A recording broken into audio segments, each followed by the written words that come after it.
Saturday the 7th of November 2020, and I'm at a Tenerife town called Costa Adeje, and that gives you an indication of what's available here. A tourist town, no question about it. So what time is it? It's 9:16, and it's clocking in 22 degrees already. Now around here it's actually essential that you wear masks. Okay, so as you can see, those people were wearing masks, and the government's pretty hot on it. So I'm going to stick on my form of a mask, take my eyeglasses off or up, and I've entitled this A Walk with the COVID Industrial Complex, because I wrote an article about a month ago on the global industrial complex and posted it on LinkedIn. I'm going to put it up on my website, and I'll leave a link down in the comments section, and I thought it would be a good place to actually talk about the ramifications of the policies of the COVID industrial complex here in Adeje, because it's not just in the UK that these people are operating. Of course, they operate everywhere.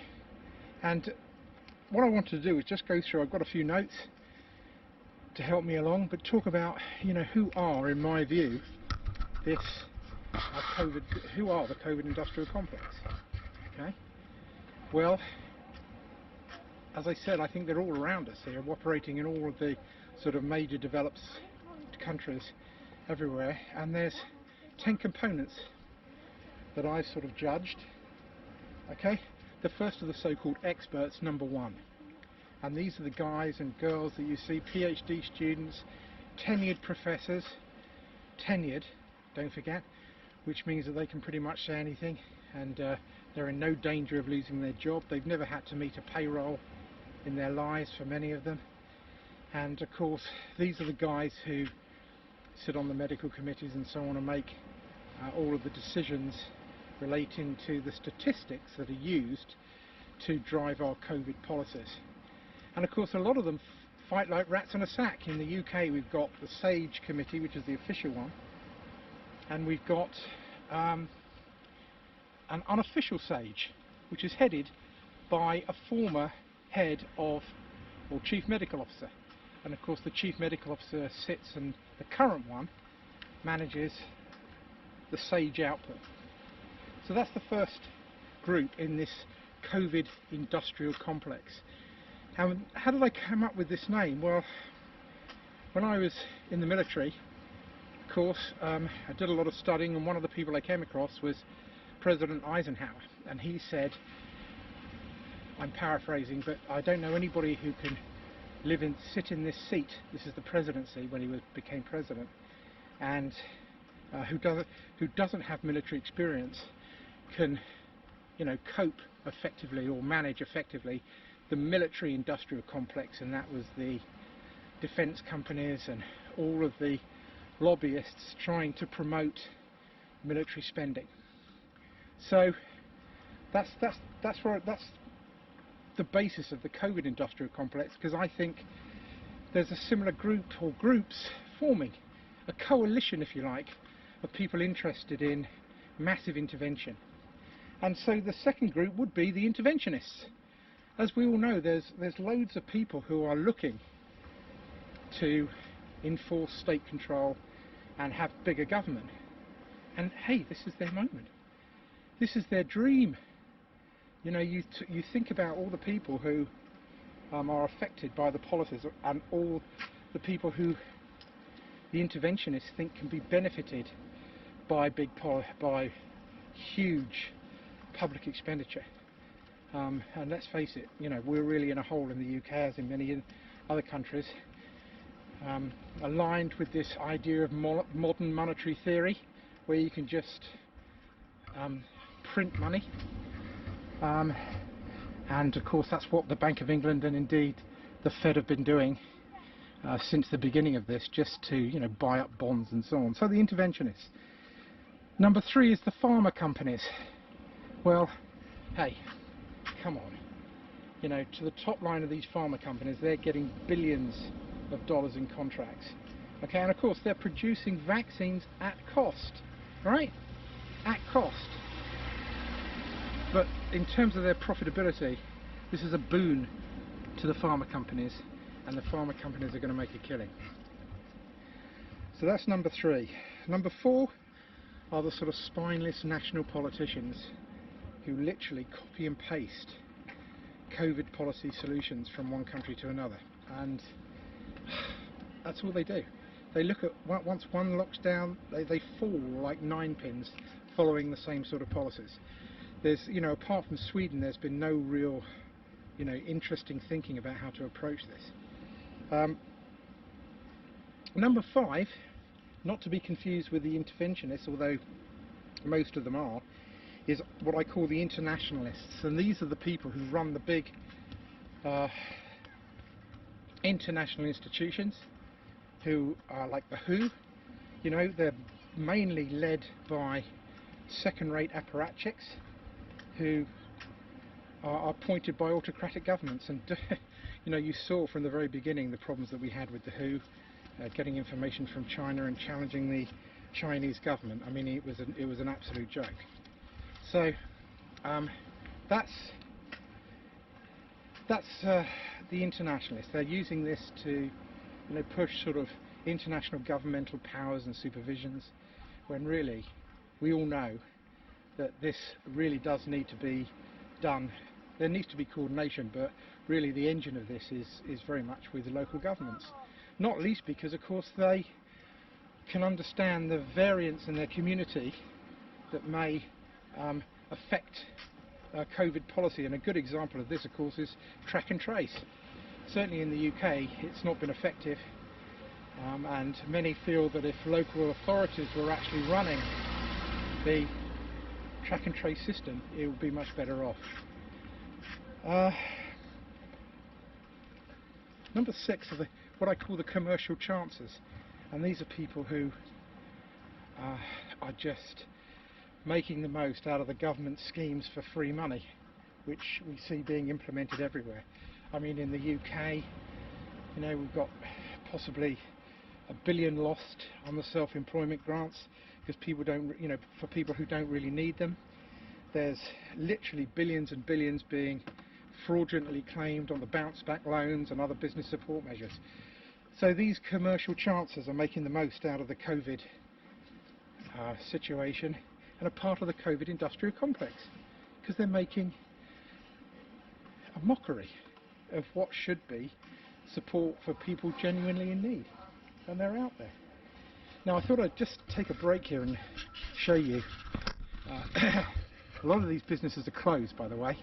Okay, it's early in the morning and you wouldn't expect much activity, but I came around last night and a lot of them are closed because the flights here have dried up. There's no holiday makers coming from the UK. I think we were on one of the last planes, as I said in an earlier video, to get here, and certainly looking like to be one of the last people on the plane out from the UK, because the UK airlines aren't flying anybody in because nobody can come because of the new lockdown 2 situation. Okay, so back to the components. We're at number 7, and these are the trade unions, and of course the trade unions are quite content to make the most out of the COVID situation. We're about to get a strike at British Telecom, which is laughable. Come on, British Telecom. You know, they're going to get a strike there because they're not happy with the new conditions that they're being asked to accept under these different circumstances.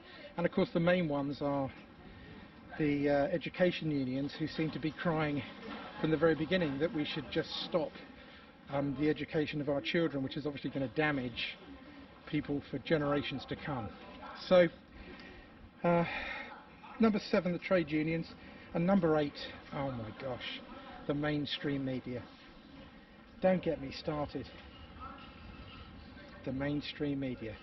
I mean, it's easy to criticise the papers. They've got a different, and the television networks, but they just instill fear. If you watch Sky News or CNN or Fox, you know, all you get, not so much Fox admittedly, but you know, CNN and Sky, all you get is just constant fear. You know, what you need to do to overcome the virus, how many deaths there are, you know, on rolling banners across the screen. Very little critical thinking, although in obviously some of the other some of the side magazines, whether it's the New Statesman or the Spectator, you might get some critical thinking there, but in the main you know, you're just looking at the same old story, I'm afraid. That's the way that's where we're at. Number nine, the ninth component of the COVID industrial complex. Well, that has got to be, as we've seen from lockdown 1, your Stasi neighbours. And we should make no mistake, if we lost World War II, we'd never have retaken our country. The fact is, there are people who are snitching you for doing the slightest thing in lockdown 1. I'm not at home for lockdown 2 yet, but I'm sure it's the same sort of idea. You know, if you exercise more than an hour, your neighbours are going to call the police. If they think you're having too many people over, they're going to stitch you up. And that's the nature of what we've landed ourselves in. And really, the neighbours who stitch you up and the Stasi nature, Stasi by the way for the younger generation, were the secret police in East Germany who co-opted members of society to rule their autocratic and restrictive regime. So yeah, your Stasi neighbours. And guys, I've got to say, number 10 in the COVID industrial complex is you. Yeah, I'm speaking to you. So many of you just don't challenge the thinking, you know, or you've given up actually critically thinking about what we're being asked to do and the stupidity of certain rules that we have to follow which don't make sense. You know, the bottom line is, let's face it, this virus is going to be here for a while. The vaccine, you know, who the hell knows when that's going to be available. 21, actually mass vaccinations probably not out there until 2022. So, you know, we've got to, they talk about the new normal. Well, it's just a new way of life that we have to cope with. And that means that we need one thing from policymakers, and the other thing is we need from ourselves. So, you know, if you're uncritically thinking, then you need to start critically thinking and getting the policymakers to do some serious work about boosting up our health service. They've had, you know, almost 6-7 months. The Nightingale hospitals aren't open primarily because they can't be staffed properly.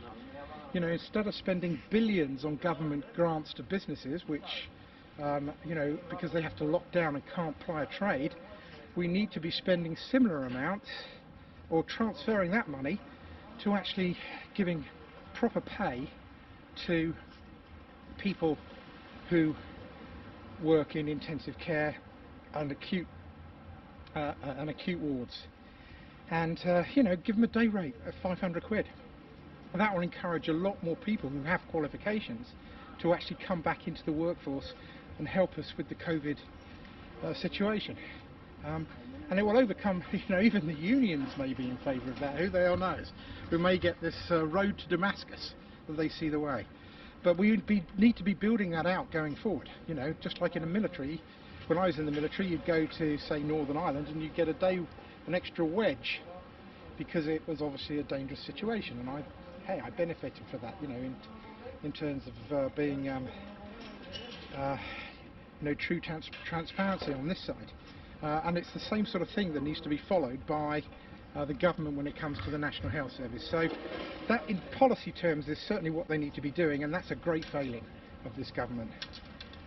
You know, they still haven't got it right. Okay, you can talk about shortages of nurses because of, you know, well, obviously Brexit's got nothing to do with that at the moment, because at the moment we've still got free movement of people. But if we paid enough I'm sure we'd actually get people from abroad to come here.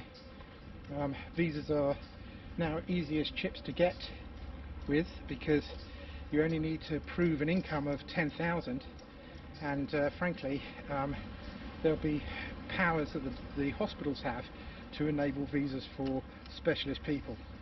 And then I guess lastly, it's got to be about us, you know, and the key thing is, what is our level of risk?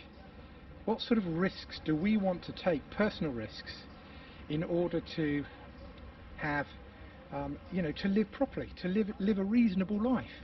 And of course, you do the things. I mean, I'm wearing a mask. You know, I wash my hands a lot. I socially distance as much as I possibly can. And you know, one of the other things I'd say to you as well, which people don't really realise, is the sort of fourth one of those was ventilation. You know, I keep my windows open. Wherever I go, I try to not get stuck in places which are triple glazed. You know, it'd be interesting to see how many people have attracted COVID because of you know, the situation. You know, they live in triple glazed houses. So if you start practicing that sort of, you know, personal judgment and risk and good practice in these COVID times, then there's going to be a chance for you to lead a fairly reasonable life. Let's face it. You know, you're not going to go down and start messing around in nightclubs and so on like that if you're over 60 and you're carrying an extra £100. That's not me, by the way. So it really is up to us to sort of be brave in a sense, you know. And there was another famous president, I think it was Theodore Roosevelt, who said, "We have nothing to fear," since we quoted Eisenhower earlier, "we have nothing to fear but fear itself." And that is really what the COVID industrial complex has sort of left us. Okay, and this is the legacy that we're having to deal with. So there it is. There's your COVID industrial complex. Okay, number 1, experts. Number 2, the interventionists. Number 3, the pharma companies. Spineless national politicians. The internationalists. Yeah. And